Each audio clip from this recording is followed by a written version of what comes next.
నమస్కారం, వార్తలకు స్వాగతం. ఈనాటి ముఖ్యాంశాలు.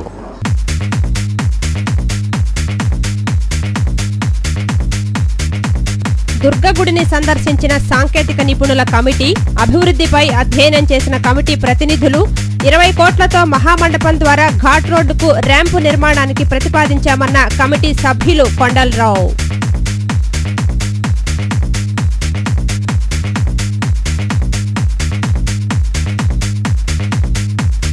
తెలంగాణ ఉప ఎన్నికల్లో కాంగ్రెస్ కు ఓటమి తప్పదు. ఎంపీ మధు యాష్కి స్పష్టీకరణ. తెలంగాణలో జగన్ ప్రభావం లేదని వెల్లడి.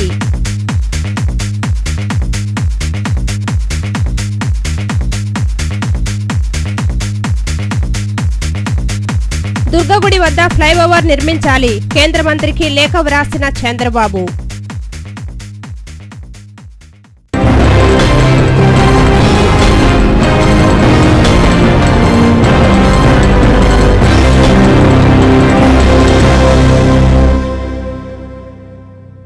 ఇంద్రకీలాద్రిపై చేపట్టాల్సిన అభివృద్ధి పనుల గురించి అధ్యయనం చేసేందుకు సాంకేతిక నిపుణుల కమిటీ దుర్గగుడిని సందర్శించింది.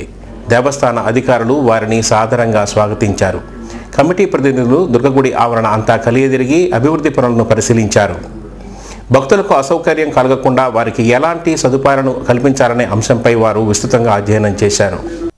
ఇంద్రకీలాద్రిపై వేంచేసి ఉన్న శ్రీ కనకదుర్గమ్మ వారి సన్నిధిలో చేపట్టాల్సిన అభివృద్ధి పనుల గురించి అధ్యయనం చేసేందుకు సాంకేతిక నిపుణుల కమిటీ దుర్గగుడిని సందర్శించింది.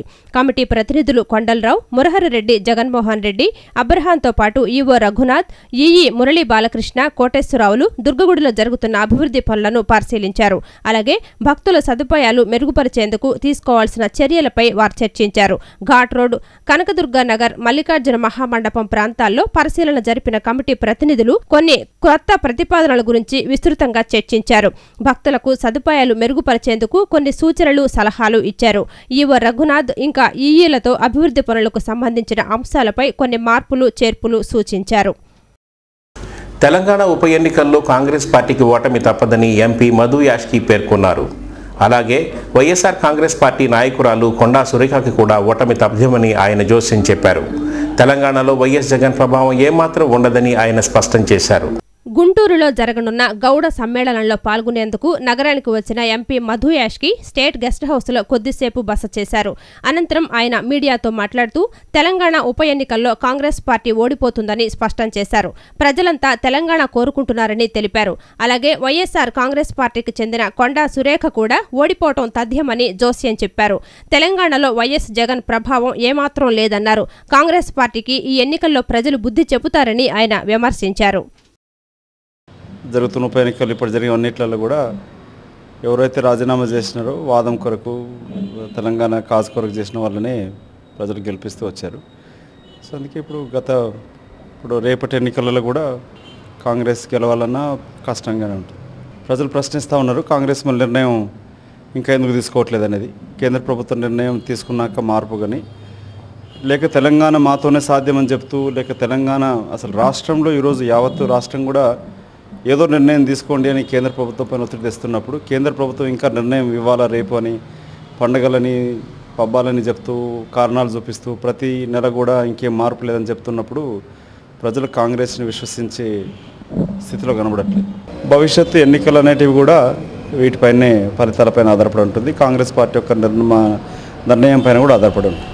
దుర్గగుడి వద్ద ట్రాఫిక్ నియంత్రణకు ఫ్లైఓవర్ నిర్మించాలని కోరుతూ కేంద్ర మంత్రికి లేఖ రాసినట్లు తెలుగుదేశం పార్టీ అధినేత చంద్రబాబు నాయుడు ఒక ప్రకటనలో తెలిపారు.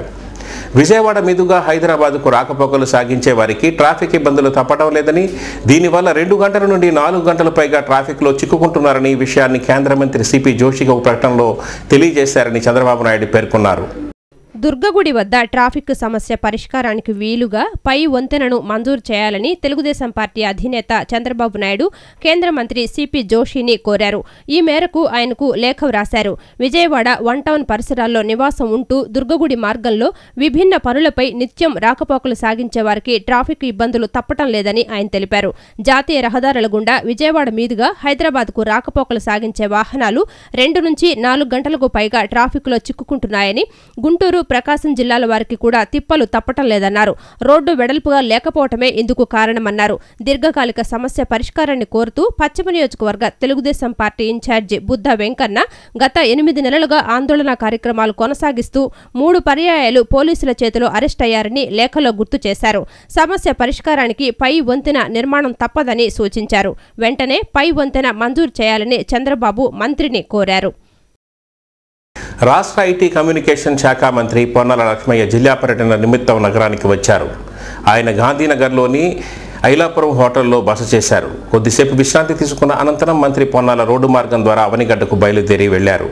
రాష్ట్ర ఐటీ కమ్యూనికేషన్ శాఖ మంత్రి పొన్నాల లక్ష్మయ్య జిల్లాలో పర్యటన నిమిత్తం ఈ ఉదయం మచిలీపట్నం ఎక్స్ప్రెస్లో నగరానికి చేరుకున్న మంత్రి పొన్నాల గాంధీనగర్లోని ఐలాపురం హోటల్లో బస చేశారు.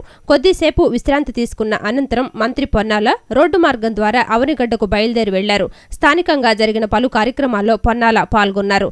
సాయంత్రం 5 గంటలకు చల్లపల్లి సమీపంలోని లంకపల్లిలో గల సన్ఫ్లవర్ ఇంజనీరింగ్ కళాశాల, 6 గంటలకు మచిలీపట్నం హిందూ కళాశాలల్లో ఏర్పాటైన కార్యక్రమాల్లో పొన్నాల పాల్గొంటారు. రాత్రి నగరానికి చేరుకుని 11:55 గోదావరి ఎక్స్ప్రెస్లో హైదరాబాద్కు బయలుదేరి వెళ్తారు. నగరం మీదుగా ప్రవహించే ప్రధాన కాల్వల్లో చెత్త వ్యర్థాలు వేసిన వారికి ప్రజారోగ్య చట్టం ప్రకారం జరిమానా విధించనున్నట్లు మున్సిపల్ కమిషనర్ జి రవిబాబు హెచ్చరించారు. కాల్వల్లో వ్యర్థాలు వేసే వారిని గుర్తించి ప్రజారోగ్య చట్టం ప్రకారం 500 రూపాయల జరిమానా విధించాలని అధికారులను ఆదేశించారు.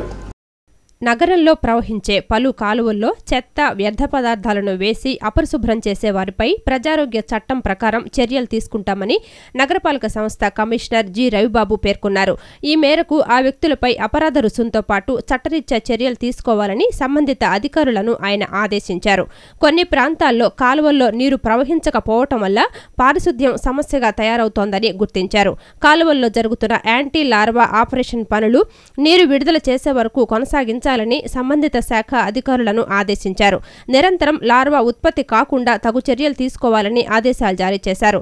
నిల్వ ఉన్న నీటిని కలిపిన అనంతరం పవర్ స్ప్రేయింగ్ నిర్వహించేలా చూడాలన్నారు. ఎప్పటికప్పుడు లార్వా దశను పరిశీలించాలని మలేరియా అధికారులను సూచించారు. కాల్వలో చెత్త, వ్యర్థాలను వేసి పరిసరాలను అపరిశుభ్రంగా చేస్తున్న వారిని గుర్తించి వారిపై చట్ట ప్రకారం చర్యలు తీసుకోవాలని 500 రూపాయల అపరాధ రుసుం విధించాలన్నారు. అలాంటి వారి ఇంటి ముందు చెత్తబుట్టలను ఏర్పాటు చేసుకునేలా చూడాలని సూచించారు.